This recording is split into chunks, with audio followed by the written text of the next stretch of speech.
বাড়িতে যখন খুবই অল্প পরিমাণে সবজি থাকবে, মানে সবজি প্রায় শেষের দিকে আর সবজিগুলো নষ্ট হয়ে যাচ্ছে, তখন আপনারা এই রকম একটি রেসিপি বানিয়ে নিতে পারবেন। নমস্কার বন্ধুরা, পূর্বাস কিচেনে আপনাদের সবাইকে স্বাগত জানাই। বন্ধুরা, আজকে কিন্তু আমি একরকম সবজি দিয়ে এই রেসিপিটা বানাইনি। তো বাড়িতে আমার সবজিগুলো নষ্ট হয়ে যাচ্ছিল, তাই আমি এই সবজিগুলো দিয়ে একটি দুর্দান্ত স্বাদের রেসিপি আপনাদের সঙ্গে শেয়ার করছি। তো আপনারা প্রথম থেকে শেষ পর্যন্ত দেখতে থাকুন।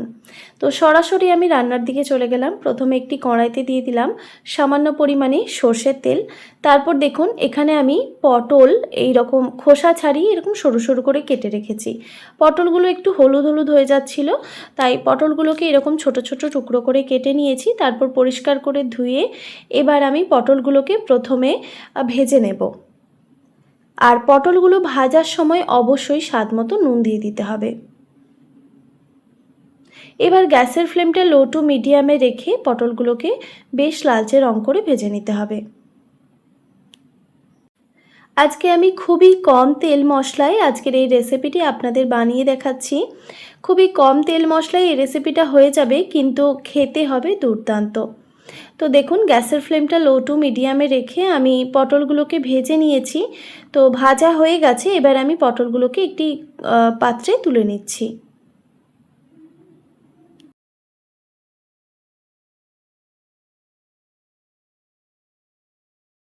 তারপর ওই কড়াইতে আবারও কিছুটা পরিমাণে সর্ষের তেল অ্যাড করলাম। এবার দেখুন এখানে আমি কুঁদরি ব্যবহার করেছি। এখানে খুবই অল্প পরিমাণে কুঁদরি নিয়েছি। তারপর দেখুন কুঁদরিগুলোকেও এরকম ছোট ছোট টুকরো করে কেটে নিয়েছি, মানে ঠিক যেইভাবে আমরা পটল কেটে নিয়েছি সেইভাবেই কিন্তু কুঁদরিগুলোকে কেটে নিয়েছি।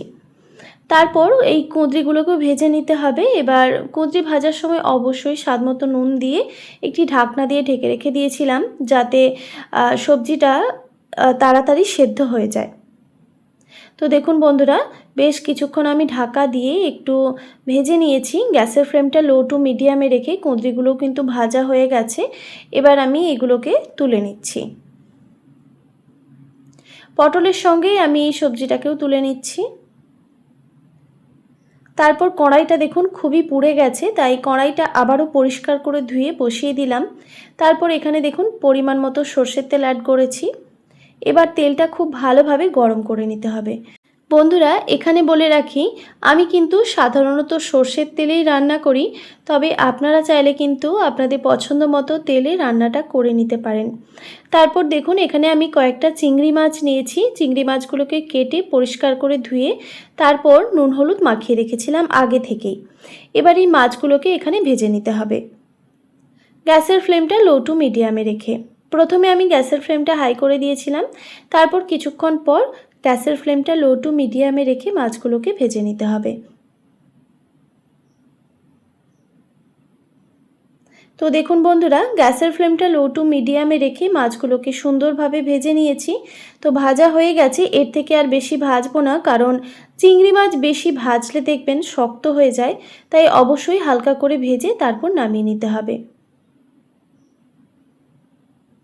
এবার আমি মাছগুলোকে একটি পাত্রে তুলে রাখছি।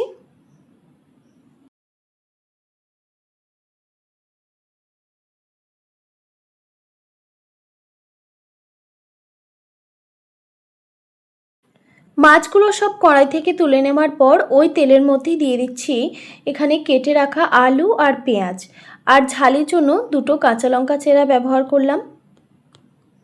আমি এখানে মিডিয়াম সাইজের দুটো আলু ব্যবহার করেছি, আর বেশ কয়েকটা পেঁয়াজ কুচিও ব্যবহার করেছি একসঙ্গেই দিয়ে।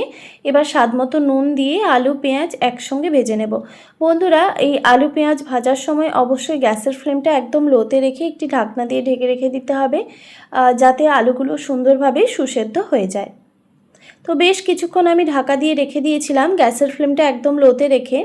তো দেখুন আলুগুলো কিন্তু সুন্দরভাবে সুসেদ্ধ হয়ে গেছে। তো এবার আমি আলু আর পেঁয়াজগুলোকে এক সাইড করে দিচ্ছি, মানে কড়াইয়ের মাঝখানটা একটু এইভাবে ফাঁকা করে দিলাম। এবার ওই কড়াইতেই কিছুটা পরিমাণে আবার সর্ষের তেল অ্যাড করলাম। প্রায় 1 থেকে 1.5 টেবিল চামচ পরিমাণে সর্ষের তেল ব্যবহার করেছি। এবার এই তেলটা একটু গরম হয়ে গেলে এখানে আমি 1 টিস্পুন পরিমাণে কালো জিরে অ্যাড করলাম। এবার এই কালো জিরেটা থেকে একটা সুন্দর ফ্লেভার ছেড়ে দিলেই এখানে দেখুন আমি একটা মিক্সিতে একটা মিডিয়াম সাইজের টমেটো আর 2 টেবিল চামচ পোস্ত বেটে রেখেছিলাম। আর কিন্তু কোনো রকম মশলা আমি এখানে ইউজ করিনি, মানে মিক্সিতে শুধুমাত্র পোস্ত আর টমেটো একসঙ্গে বেটে এবার সেই মশলাটা দিয়ে দিলাম।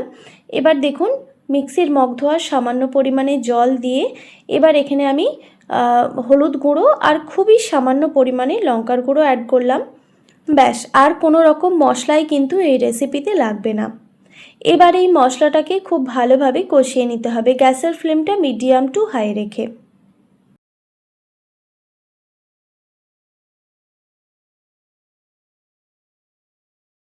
গ্যাসের ফ্লেমটা মিডিয়াম টু হাই রেখে আমি দেখুন মশলাটাকে খুব ভালোভাবে কষিয়ে নিয়েছি। এই মশলার থেকে কাঁচা গন্ধটা চলে গেছে। এবার এখানে আমি ভেজে রাখা কুঁদরি আর পটলগুলো দিয়ে দিলাম। তারপর খুব ভালোভাবে নাড়াচাড়া করে দিচ্ছি। এখন কিন্তু গ্যাসের ফ্লেমটা একদম আমি লোতে রেখেছি। বন্ধুরা, এখানে আমি আরও একটি কথা আপনাদের বলে রাখি, আমি কিন্তু এখানে পটল, কুঁদরি, আলু আর পেঁয়াজ দিয়ে এই রেসিপিটা বানাচ্ছি। আপনারা চাইলে কিন্তু আপনাদের পছন্দ মতো সবজি এখানে অ্যাড করতে পারেন, মানে যে কোনো সবজি দিয়েই কিন্তু এই রেসিপিটা বেশ সুন্দর লাগে। তারপর দেখুন এখানে পরিমাণ মতো জল দিয়ে দিলাম, খুব ভালোভাবে নাড়াচাড়া করে দিয়ে, খুব বেশি জলেরও প্রয়োজন নেই, খুবই সামান্য পরিমাণে জল দিয়ে খুব ভালোভাবে নাড়াচাড়া করে দিয়ে এবার ভেজে রাখা চিংড়ি মাছগুলো দিয়ে আবারও খুব ভালোভাবে নাড়াচাড়া করে দিয়ে এবার গ্যাসের ফ্লেমটা মিডিয়ামে রেখে একটি ঢাকনা দিয়ে ঢেকে রেখে দেব প্রায় 5 থেকে 7 মিনিট মতো।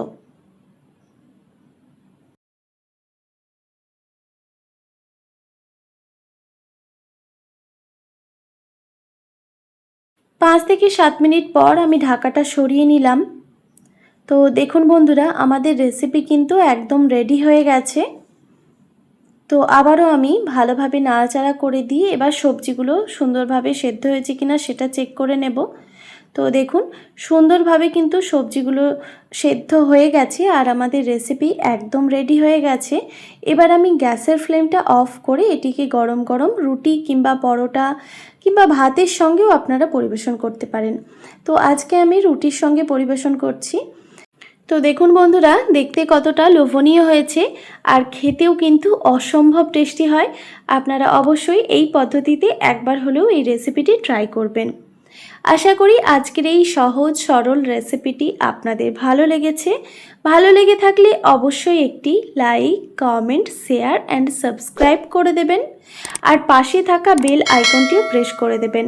তাহলে নিত্য নতুন রান্নার ভিডিওগুলি আপনাদের কাছে পৌঁছবে। ভালো থাকবেন, সুস্থ থাকবেন। দেখা হচ্ছে নতুন কোনো রেসিপি নিয়ে।